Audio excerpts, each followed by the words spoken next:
Hello guys, and welcome to another tutorial video. In this short tutorial video, I'll be showing you how to get Bitget Wallet API keys. Unfortunately, API keys are not available on the Bitget Wallet just yet, but you can create and get your Bitget API keys from the Bitget exchange itself. The exchange is where you could easily get your API. So open up the exchange, free Tesla. And once it's opened up, the icon at the top left, click on this icon. Please make sure your account is verified and you have registered using our link in the description. And once you've done this, simply scroll through and select more services.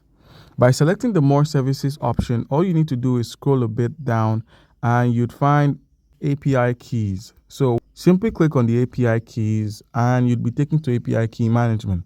So agree to their terms and conditions, and then you'd be asked to either create tax return API key or a new API. So click on create a new API. Let's go with automatically generated API keys.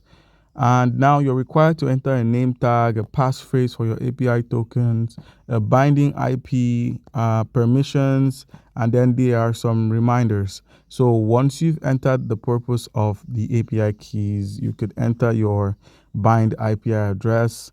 You could also enter your 8 to 32 characters for your passphrase, and then the name tag that is required. So once you've entered all of this, simply click on confirm and you would have created a new API key. So guys, that's how you can easily find your API key. Comment down below if you have a question and you'll be given an answer. Thank you.